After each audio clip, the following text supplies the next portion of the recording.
Hi, well, I'm Donna. Welcome to My Moral Life. I wanted to talk about why it is I even have a YouTube channel called My Moral Life. And this is something that was pivotal to my entire life changing, even just starting October of 2017, just last year. I call it My Moral Life because I never used to think about principles, ethics, morals as anything more than a structure of polite way to go through life and cordiality amongst other people. And when I started hearing some of the things that I've heard, I realized, you know what? Principles are actually pivotal to the way the world works, to the way America works, to the way people think. It's so deeply entrenched in nature, the universe, the world, vibrations, that I had no idea. So I want to share with you the highlights that really caught my attention and made me aware and realize how fundamental principles, morals, and ethics really are. So let me highlight some pieces of information, gems we'll call them, and see if any of these are familiar to you. Okay, here we go. Most people are mind controlled. If you believe we each have our own personal truth, then you are mind controlled.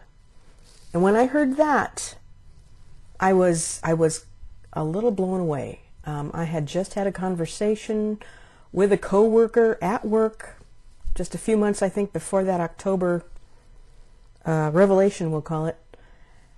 And we were both discussing how, yeah, we each have our own truth. I mean, it's just so seemingly fundamental and modern and new age and spiritual. It just felt right. But it's just mind control. There are beings out there that want us to believe that that's the truth. Another gem would be, we all have an internal moral compass. It is the intelligence deep inside us that tells us if our actions are in keeping with truth. It is very simple. It is our emotions. Most human beings born on the planet, except for maybe those that are psychotic and literally cannot sense feelings of any kind, have emotions as their moral compass. Do they listen to them? Do they know that that's right? That is a good question. Okay, so government. The word government is from Latin.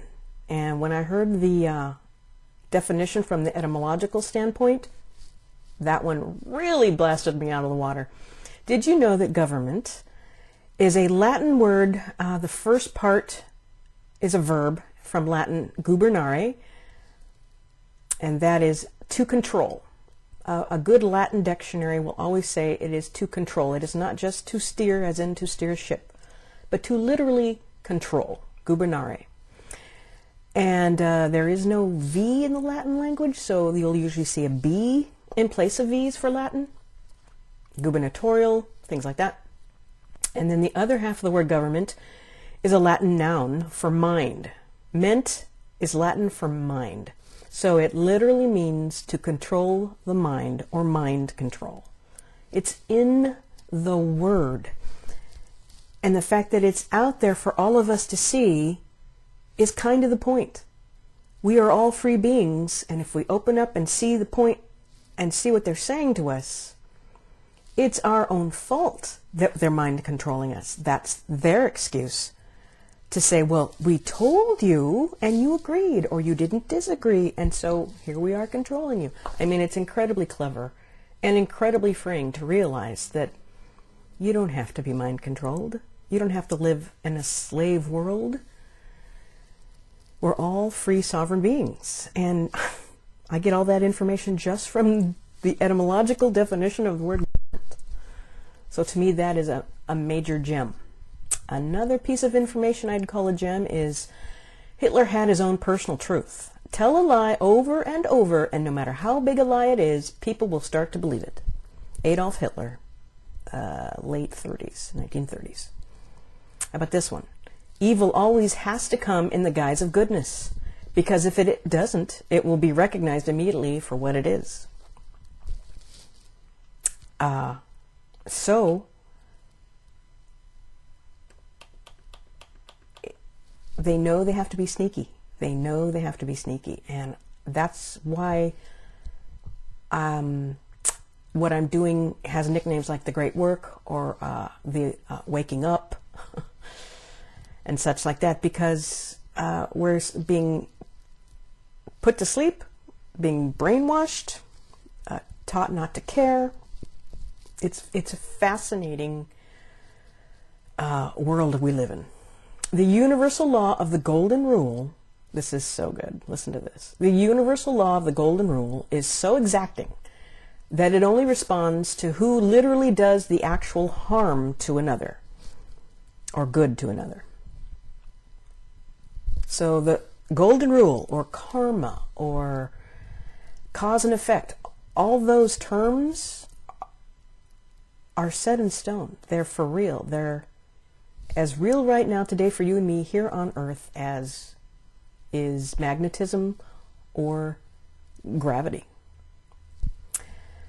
Everyone has the exact same rights universally. No one has any more or any less rights than anyone else. And that's what they meant in the Constitution when they said we were all created equal. Not that we were all created the same size or the same talents or anything like that. They were talking about the universal law that everyone has the exact same rights as everyone else. Did you ever wonder what the Founding Fathers meant when they called our rights inherent? Now, I've heard this all my life from the Bill of Rights. Our rights are inherent, but not one school, not one teacher ever pointed out how key and important that word inherent is. They just glazed over. I'd like to go back and test and ask some of my teachers, what did they mean by the word inherent? Do you know what they mean by the word inherent? And we have just been touching on that with some of these gems. It's another Latin origin word, an adjective meaning existing in someone or something as a permanent and inseparable element, quality, or attribute. As in, these rights are as permanent as your right to breathe. Or if you're human, you have this right. It's just inherent. It's permanent, built in, can't be changed, and the laws of nature will affect you accordingly, whether you follow those inherent rights or break those inherent rights. Did you know that there are a lot of laws of nature that are just as permanent and serious as the law of gravity, such as vibration? Everything moves. Gender. Everything has masculine and feminine principles, and many more. Here's one. The golden rule, do to others as you would have them do to you, is a natural law. Not a suggestion, nor a belief, and it does not require you to believe in it for it to exist and to be in full effect. I think we've all heard of at least the scientific term cause and effect. That baby is set in stone, scientifically proven, and I don't think it's been taught or impressed upon the human public, much less the American public, that they mean it, that it goes way beyond just if you cut something open with a knife, it will, or let's say if you push a marble along a table, it will roll along and go as far as the weight, the force, and the gravity affects it. Mass, all that. The type of cause and effect. It goes way beyond those kinds of things. It goes up into things like if I do something cruel to someone, somehow the energy that I put out there will affect, not just by mass and gravity and all that, but it will affect the energy and I will get back in kind. The only difference between some of the causes and effects and other causes and effects is the amount of delay time. And I personally think that this even goes into the next lifetime kind of cause and effects. Especially the bigger the crowd is who's causing like the harm and how many people concentrate on it and for how long. That can just build up into not just affecting a bunch of people, but a bunch of lifetimes over and over, affect the whole planet. I mean, scale is a big deal in these laws of nature too. Natural law can be technically manipulated to enslave anyone who ignores it, is ignorant of it, and how it works. If somebody knows all about the laws of nature, they can totally manipulate someone who do not know about the laws of nature. And that's key to what is going on this planet, whether it be the dark Illuminati, Satanists, dark Luciferians, the dark elite. There's just so many groups. There's not just one bad group. The dark Masons, and how they use symbols in a dark way or in a light way. Just anything and everything is being used. Quite a grand scheme over many, many, many eons to affect us, to run this planet, to make us live in a world of slavery. I recommend you see the movie Zeitgeist, Zeitguist. Very good. There's many versions of it. Anyone will do. See the movie They Live. Was that in the 80s? It's pretty old, kind of campy. Who cares? Watch what the points is that they're talking about. How poorly budgeted the movie is does not matter. It is the message. It will give you an idea of what I'm trying to talk about with mind control. Excellent, excellent visual on mind control. Okay, see what an ex-CIA agent has to say about the dirty, filthy things our government is doing. Check out Kevin Shipp, S-H-I-P-P like Peter. I'll put the link below. It's called New, CIA agent whistleblower risks all to expose the shadow government. There's the mailman. I learned a lot from that gentleman. I mean, if you don't want to listen to me, listen to people who have been there and done that. How about this guy? There is a guy who was a satanic high priest for 10 years. So he knows what he's talking about when it comes to what they do if they're involved in the world of the satanic beliefs. Now, he quit, I think 15 years ago, and left because he realized his future came down to two choices, either prison or death. Now, it took him 8 years to recover from the guilt of the horrible things he'd done, but now he lives and teaches morals, ethics, principles, and natural law. His name is Mark Passio. I highly recommend this guy. He is the best aggregator of all the truths and all the information, all these bits and pieces. Maybe you've heard a lot of this, maybe you've not heard any of this, but he's put it all together and brought it down to a bottom line. I've been a truth seeker my entire life, I think since age 9, and all the things I've ever heard now make sense to me. Now I know why I want to be a vegan. Now I know why I want to not touch fluoridated water or chlorinated water as much as possible. I used to think, who cares? I've been doing it all my life. Now I know why I don't want to do the things that are like, but it would be so much trouble not to. Well, it's so much worth it not to, and it is so much. There's so much complicated problems in doing things that would feed into these systems of control. That too, I'll have a link down below. Mark Passio's website is whatonearthishappening.com. Here's one. Moral rights include the right to life, liberty, privacy in your personal home and property, health and well-being, and the right to defend yourself. In a nutshell, the golden rule boils down to no theft. Murders steal life. Lies steal choice. Trespassing steals privacy. Cheating steals trust, etc. So, not only are all truths knowable and discoverable, but you can really boil this down to something simple. Slavery is the world we're in. We're in a personal hell. And if you break the golden rule of theft, then you know that you've broken the golden rule in any aspect. I mean, everybody knows murder is wrong. Everybody knows cheating is wrong. But you can start to define all the things that are wrong so that you know what is right by knowing that, in a nutshell, theft. Don't even get involved with it, and that'll keep you clear of the golden rule effects. Life is a form of property. Rights are a form of property. Freedom is a form of property.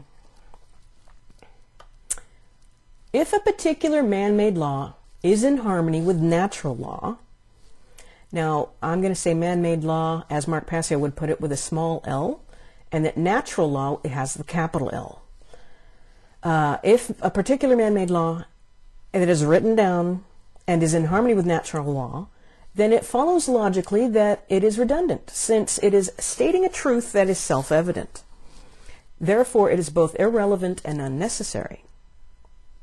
And if a particular man-made law is in opposition to natural law, then it follows logically that it is both false, incorrect, and immoral, harmful. Or in other words, wrong. Therefore, it cannot be legitimately binding upon anyone. And when I heard this, I'm like, well, what are you talking about? And Mark Passio on his website talks about it. And so does Larkin Rose in his book, The Most Dangerous Superstition, which is, as you can see, is on my channel, and you can buy his book, or you can listen to me as I read along in that book.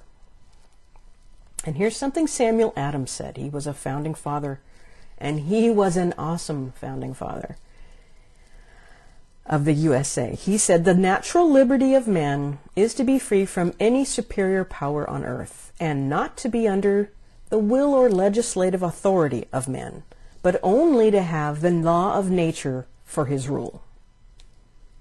It would be an entirely different planet Earth if that last line were true 100% right now. But only to have the law of nature for his rule would change this planet upside down, 180 degrees, inside out. I might make a little video or a film trying to show a world what it would be like if it was lived the way natural law meant it to be. That would be a great project. Watch for that in the future. Maybe I might do that. We are not controlled by genes like computer programs are controlled by code. This is a fallacy propagated by Darwinian-based scientists for almost 2 centuries. So see any Bruce Lipton video on YouTube. Bruce Lipton, Lipton. Bruce was one of those hard-hitting, deeply scientific, atheistic scientists that where did he teach science? Cambridge, Yale? One of those big colleges, and he was like a diehard scientist. And then the science itself showed him and proved to him that spirituality and beliefs and things he used to think were foo-foo and esoteric are set in stone, solid, real things. And wow, he's got some great talking to you with logical terms, not over your head kind of a speaker. Bruce Lipton's a wonderful example of the human mind and science and spirituality and natural law. Here's an excerpt from a book called The End of All Evil by Jeremy Locke.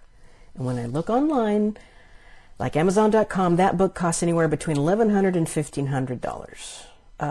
But you can go to Mark Passio's website and you can make a donation and get what he calls the ARC from him with a terabyte of information, and this book is included in that. And the quote goes, "With freedom, all things are possible. To teach the people of Earth the value that they have within themselves, you need only speak and tell them that every good thing is theirs to have. You need only tell them that the glory of liberty is real and that it belongs to them. Liberty and all good things belong to you. The Federal Reserve has nothing to do with the federal government. It is a 100% privately owned institution. That's another gem. A lot of people know this, a lot of people don't. This one caught my eye. These are things that just really turned my life around, these gems of information. Behind the ostensible government sits enthroned an invisible government, owing no allegiance and acknowledging no responsibility to the people. And do you know who said that? Theodore Roosevelt. Our 30 seconds. It's the phone. Please wait a second. Hello. Okay, we're back. Let's see.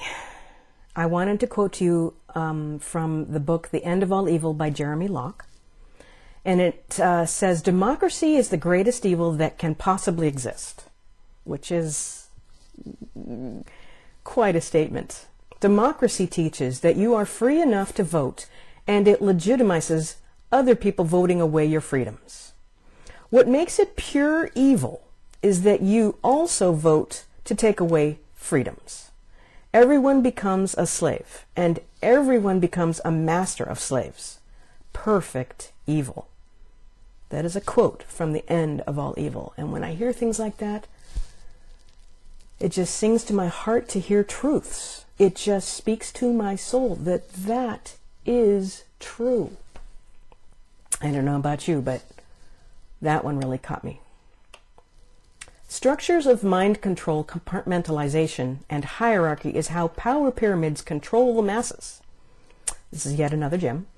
No one institutional department knows what other departments are doing, and so they never see the big picture and are manipulated to contribute to evil ends. Like, that just makes sense, and I just wanted to hear somebody say it. It's like, yeah, it makes sense. I mean, when you ask a question at school and they say, no, just do what you're told, we're not going to tell you why. Huge, huge control tactic. It just makes sense. Why wouldn't they tell you? Why wouldn't they want you to learn? What are they hiding? Why do they need to hide it? If it's hidden, it's probably not good. All of the ancient civilizations on Earth that have pyramids, oh, this is such a good one, have pyramids on their land have never had recorded information about the pyramids. And it's not just in Egypt. There are no names of who designed or built them, no names of who financed, initiated, or calculated the amount of materials needed, or statements of acquiring supplies, power, knowledge, or anything at all. Not in Egypt, not in South America, not in Asia. Sorry, I can't remember where that other spot is. Okay, that's such a good one. There's so many books on that. Even Zecharia Sitchin talks about that. So here's one. A lot of wise sayings and leaders and honored intellectuals in the world's history. So it's not just me, it's not just Mark, it's not just Larkin Rose, or Jeremy Locke, or even Samuel Adams. But in the world's history, point to some wisdom that is always in effect even to this day. Know your rights. Knowledge is power. That has been echoed by many wise people in many wise sayings for centuries. There's something to that. It's old information that is as solid as the fact that the sun is shining in the daytime. We need to respect that. We need to stop and think about that. We need to think about where we're from, who's been here before us, what are they going through? Do they have something wise to share with us? Here's one. Most people erroneously believe that they can hand over their natural right to defend themselves to another individual, group, or entity. And that's mind control. Employ your time in improving yourself by other men's writings, so that you shall gain easily what others have labored hard for. And guess who said that? Socrates, a philosopher from a couple thousand years ago. Just like I was saying right up above, that's one of the examples of excellent knowledge and wisdom from the past. And I will finish with this. Okay, Plato, from 427 to 347 BC, before Christ, classic Greek philosopher, said, Good people do not need laws to tell them to act responsibly, while bad people will find a way around the laws. And of course they mean lowercase l, man-made laws. And it just makes sense. It's of course. And it was wisely said long ago, and it should be wisely paid attention to today. So keep watching, or at least read the book, The Most Dangerous Superstition. Go see Mark Passio's website. Start looking into people like Michael Tellinger, Michael Tessarion, David Icke. So many people have so much wisdom to share about getting us out of this slave state, this slavery lifestyle that we actually are all happily participating in, thinking that, we're the American dream, I'm getting ahead. Yeah, no.